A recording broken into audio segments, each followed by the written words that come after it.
Hello दोस्तों, STET 2024 के आयोजन के लिए नोटिफिकेशन जारी कर दिया गया है, जो 14 दिसंबर से 2 जनवरी तक फॉर्म भरा जाएगा। देखिए, बिहार विद्यालय परीक्षा समिति पटना माध्यमिक शिक्षक पात्रता परीक्षा STET 2024 के आयोजन एवं उक्त परीक्षा में सम्मिलित होने हेतु आवेदन पत्र भरे जाने के संबंध में इच्छुक अभ्यर्थियों के लिए आवश्यक सूचना। ठीक है दोस्तों, देखिए विस्तार से बताते हैं। एतद द्वारा माध्यमिक शिक्षक पात्रता परीक्षा STET 2024 में सम्मिलित होने वाले अभ्यर्थियों एवं सभी संबंधितों को सूचित किया जाता है कि निदेशक माध्यमिक शिक्षा विभाग पर पटना के पत्रांक 9/ माध्यमिक शिक्षा 4/2023 894 दिनांक 6/12/2023 के द्वारा प्राप्त निर्देश के आलोक में माध्यमिक कक्षाओं के लिए निर्धारित पाठ्यक्रम के अनुसार पेपर 1 माध्यमिक के तहत आने वाले विषय तथा उच्च माध्यमिक कक्षाओं के निर्धारित पाठ्यक्रम के अनुसार पेपर 2 उच्च माध्यमिक के तहत आने वाले विषय के लिए माध्यमिक शिक्षक पात्रता परीक्षा STET 2024 आयोजित किया जाना है, जिसका विस्तृत विवरण निम्नवत है।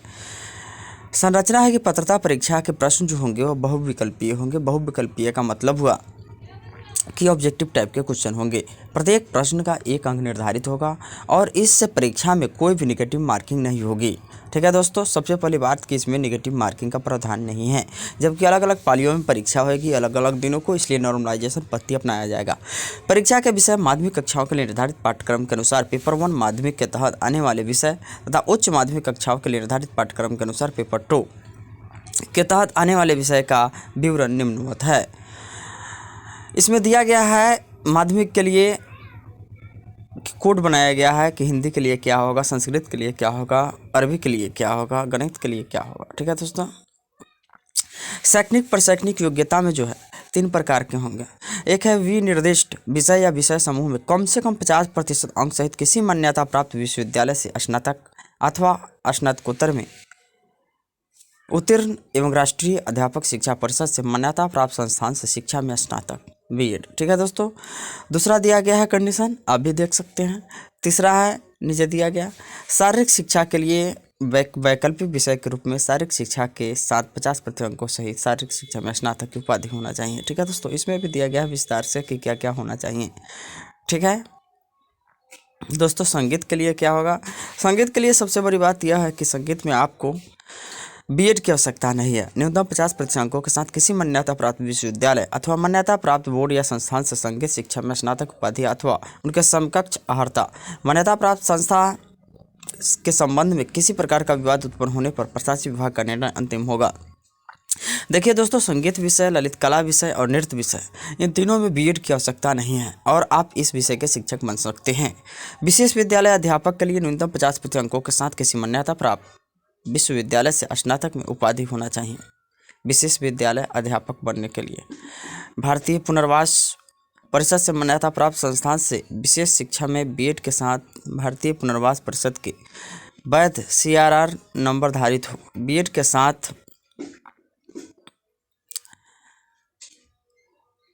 भारतीय पुनर्वास परिषद से मान्यता प्राप्त संस्थान के सर्टिफिकेट या डिप्लोमा जो विशेष शिक्षा में B.Ed के समकक्ष होगा वो होना चाहिए।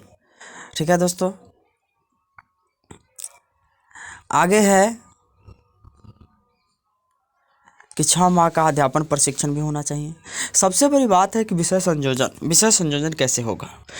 देखिए दोस्तों, गणित के लिए आपको स्नातक स्तर पर गणित के साथ भौतिकी, इलेक्ट्रॉनिक या कंप्यूटर साइंस या रसायन विज्ञान, सांख्यिकी विषय में से कोई 2 विषय को जो है स्नातक स्तर पर पढ़ा होना चाहिए, चाहे वह सब्सिडियरी में हो चाहे ऑनर्स में। स्नातक स्तर पर कंप्यूटर साइंस में BCA की योग्यता सम्मिलित माना जाएगा। मैथ के लिए, विज्ञान के लिए आपको स्नातक स्तर पर जंतु विज्ञान, वनस्पति विज्ञान और रसायन शास्त्र विषय में पठित होना अनिवार्य है। इंजीनियरिंग से स्नातक जिसमें विज्ञान की विषयता हो वो भी फॉर्म भर सकते हैं। इसके अंतर्गत उपयुक्त विषयों के अलावा बायोटेक्नोलॉजी, माइक्रोबायोलॉजी को भी समाहित किया जाता है। सामाजिक विज्ञान के लिए आपको स्नातक विषय में प्रतिष्ठा हो या सहायक विषय के रूप में जो इतिहास, भूगोल, अर्थशास्त्र, राजनीति शास्त्र में से कोई 2 विषय होना चाहिए, जिसमें एक विषय इतिहास या भूगोल निश्चित रूप से होना चाहिए। भाषा विषय के शिक्षक बनने के लिए माध्यमिक विद्यालय के अध्यापक पद हेतु भाषा के लिए संबंधित विषय में स्नातक स्तर पर प्रतिष्ठा ऑनर्स या सब्सिडरी विषय में भी जो पढ़े हुए हैं वो भाषा विषय के शिक्षक बन सकते हैं। शिक्षण और प्रशिक्षण में के किसी भी उपाधि की मान्यता के बिंदु पर अथवा किसी उपाधि विशेष की समतुल्यता के बिंदु पर किसी भी प्रकार के विवाद की स्थिति में राष्ट्रीय अध्यापक शिक्षा परिषद एनसीटी के परामर्श विभाग का निर्णय अंतिम होगा। सबका कोड दिया गया है। उच्च माध्यमिक के लिए क्या होगा, माध्यमिक के लिए क्या होगा, इसमें भी है कि 50% अंकों के साथ स्नातकोत्तर यानी पीजी होना अनिवार्य है और बीएड होना अनिवार्य है, तभी आप कॉलेज के शिक्षक बन सकते हैं। ठीक है दोस्तों, सभी विषयों का दिया गया है क्लियर रूप से। कंप्यूटर साइंस वाणिज्य के शिक्षक बनने के लिए आपको वाणिज्य विषय में कम से कम 50% अंकों के सहित किसी मान्यता विश्वविद्यालय से स्नातकोत्तर का उत्तीर्ण होना अनिवार्य है। कंप्यूटर साइंस के लिए फिर इसमें बीएड की आवश्यकता नहीं है।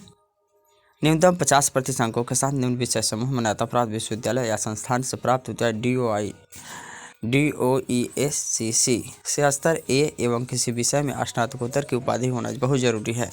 कृषि में भी दिया गया है कि 50% अंकों के साथ किसी भी विषय से मान्यता प्राप्त होगा तो आप एग्रीकल्चर के टीचर बन सकते हैं। ठीक है दोस्तों, आगे दिया गया है सभी विषयों को दिया गया है। इसमें देखिए आगे है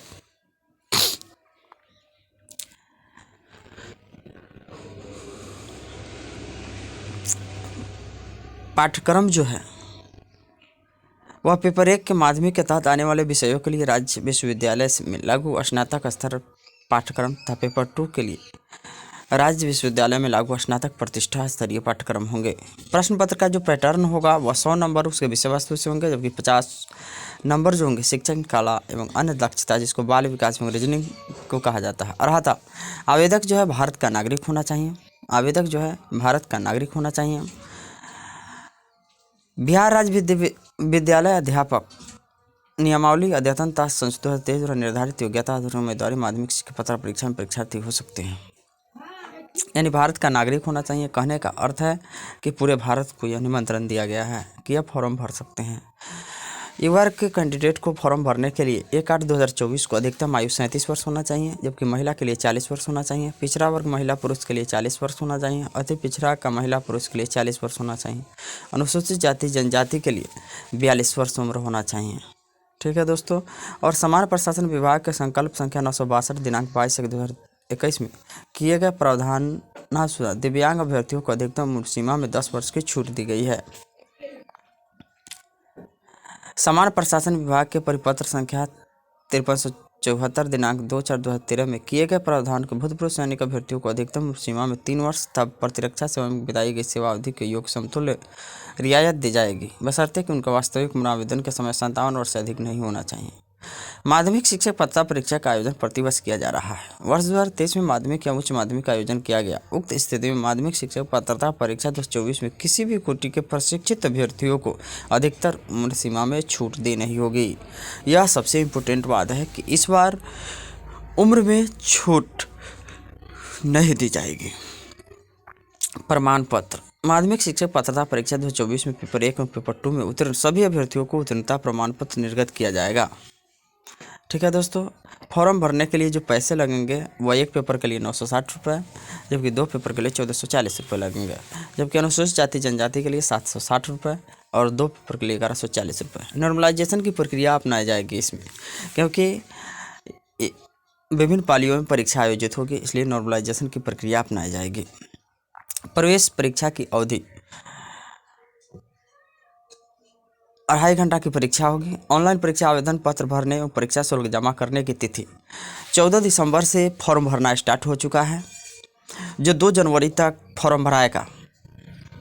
परीक्षा आवेदन पत्र भरने की विधि, अभ्यर्थी समिति की वेबसाइट पर जाएंगे और उसके अनुसार अपना क्या करेंगे, लिंक खुलेगा, उसके बाद जो डाटा मांगा जाएगा उसके अनुसार फॉर्म भर पाएंगे। परीक्षा आवेदन पत्र समिति की वेबसाइट पर भरने की विस्तृत विधि निम्नवत होगी। पहले पंजीकरण कराना होगा, वेबसाइट पर जाना होगा, पंजीकरण करना होगा, फॉर्म भरना होगा, अपलोड रंगीन फोटोग्राफ हस्ताक्षर करना होगा, परीक्षा शुल्क का भुगतान करना होगा। प्रमाण पत्र जो है, जो मेन है, मैट्रिक 10th का प्रमाण पत्र एवं अंक पत्र इंटर का प्रमाण पत्र अंक पत्र, स्नातक का प्रमाण पत्र अंक पत्र, स्नातकोत्तर का प्रमाण पत्र अंक पत्र, बीएड का प्रमाण पत्र अंक पत्र और आवासीय प्रमाण पत्र, क्रीमी लेयर अगर बीसी बीसी है तो और एससी एसटी है तो जाति प्रमाण पत्र लगाना होगा। ठीक है दोस्तों, अभ्यर्थी आवेदन पत्र भरने के पूर्व व्यू बटन को क्लिक कर अपने द्वारा भरे गए ऑनलाइन के परीक्षा आवेदन पत्र को पुनः जांच कर ले। यदि ऑनलाइन भरे गए आवेदन पत्र में कोई त्रुटि हो तो एडिट बटन को क्लिक करके अपना वांछित विवरण सुधार कर सकते हैं।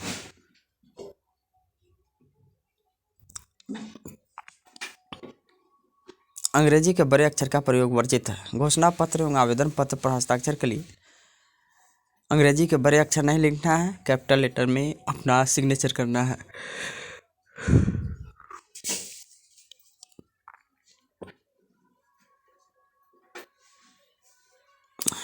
ठीक है दोस्तों, और यह बीएड करने वाले अभ्यर्थियों के लिए बहुत बड़ी खुशखबरी है कि वे इस फॉर्म को भर दें, क्योंकि ऐसा मौका बार बार नहीं आएगा। और इतनी जल्द अभी कुछ दिन पहले एसटीईटी का आयोजन हुआ था और फिर से आयोजन हो रहा है, क्योंकि शिक्षा विभाग साल में दो बार जो है एसटीईटी कराने का निर्णय लिया है। थैंक्स दोस्तों।